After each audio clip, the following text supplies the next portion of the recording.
Mari kita lihat kembali prestasi dalam merekrut pelatih yang menjadi pilihan Ketua Umum PSSI.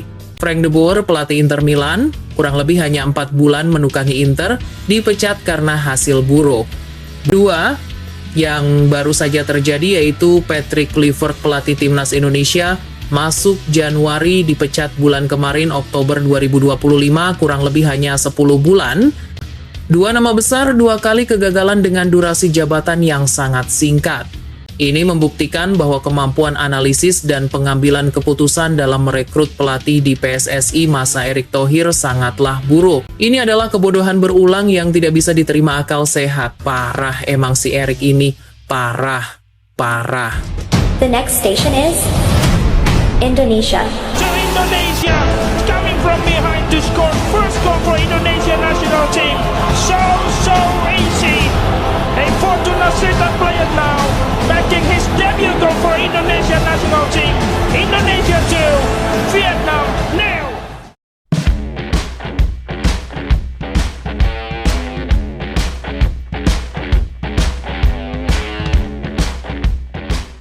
Selamat datang kembali di sinetron Mau Si LBK Tapi Terlanjur Malu, episode paling mencekam dan paling politis.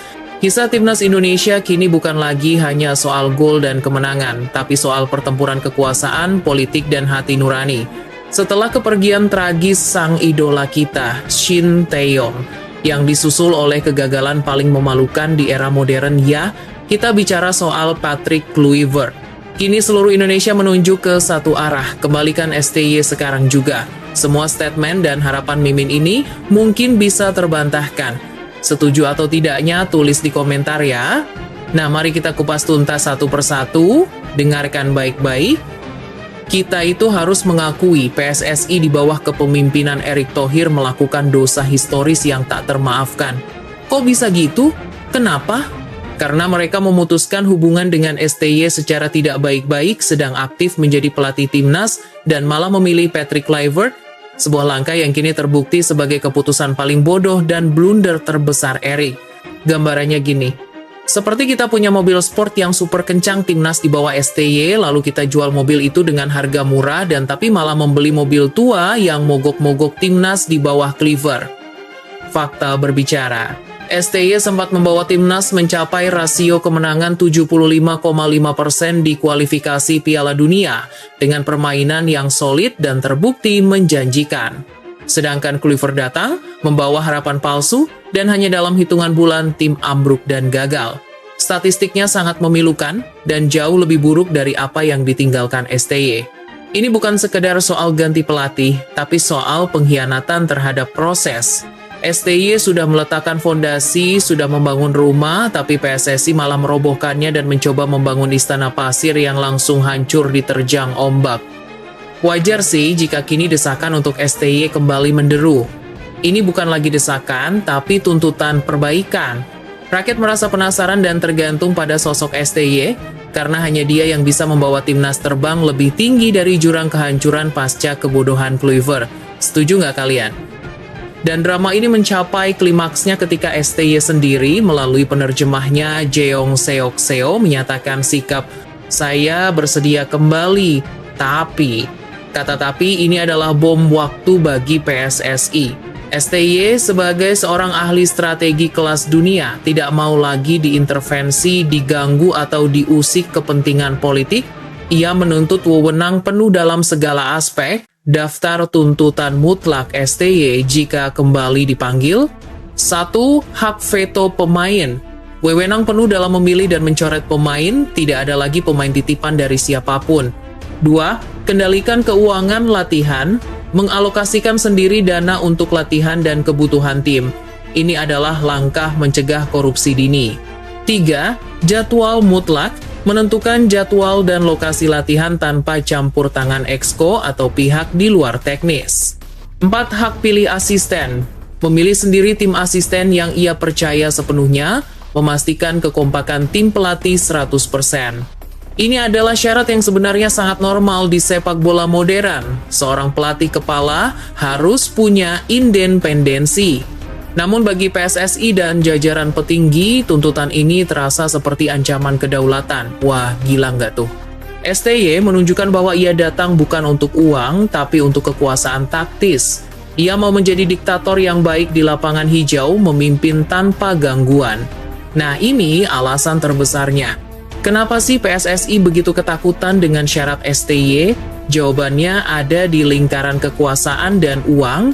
Mari kita kupas tuntas dugaan yang beredar di kalangan publik dan pengamat sepak bola.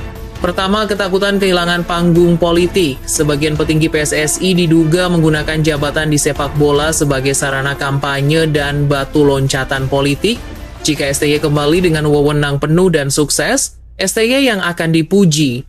Para petinggi ini akan redup dan kehilangan kesempatan untuk mencuri perhatian publik demi ambisi jabatan di pemerintahan yang lebih tinggi. Kedua, menghalangi aliran dana ilegal.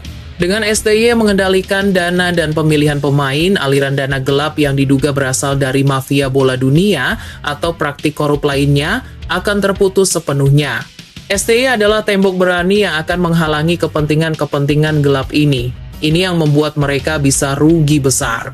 Keputusan Ketua Umum PSSI, Erick Thohir, untuk selalu menyerukan move on dan menganggap STY sebagai masa lalu kini dicurigai sebagai manuver politik pengaman diri. Mereka tidak mau STY kembali karena jatuhnya kendali total akan membuat mereka kehilangan kekuasaan dan sumber keuntungan yang tidak jelas. Kita itu harus jujur, masalah PSSI ini bukan hanya soal STY, tapi soal kompetensi dalam merekrut dan mempertahankan pelatih. Mari kita lihat kembali prestasi dalam merekrut pelatih yang menjadi pilihan Ketua Umum PSSI. Pertama, kalian pasti ingat, Frank de Boer, pelatih Inter Milan, kurang lebih hanya 4 bulan menukangi Inter, dipecat karena hasil buruk. Bulan Agustus, masuk bulan November 2016, dipecat. Kedua, yang baru saja terjadi yaitu Patrick Kluivert, pelatih Timnas Indonesia, masuk Januari, dipecat bulan kemarin Oktober 2025, kurang lebih hanya 10 bulan, karena gagal total Timnas mundur jauh dari pentas dunia. Dua nama besar, 2 kali kegagalan dengan durasi jabatan yang sangat singkat. Ini membuktikan bahwa kemampuan analisis dan pengambilan keputusan dalam merekrut pelatih di PSSI masa Erick Thohir sangatlah buruk. Fans Inter Milan sudah pernah merasakan pahitnya, dan kini fans Timnas merasakan sakit yang sama. PSSI sudah bagus mengganti pelatih yang berprestasi, STY, hanya untuk menggantikannya dengan pelatih pilihan sendiri yang ternyata malah memperburuk keadaan. Ini adalah kebodohan berulang yang tidak bisa diterima akal sehat. Parah emang si Erick ini. Parah. Terima kasih sudah menonton sampai selesai. Sampai jumpai di video berikutnya.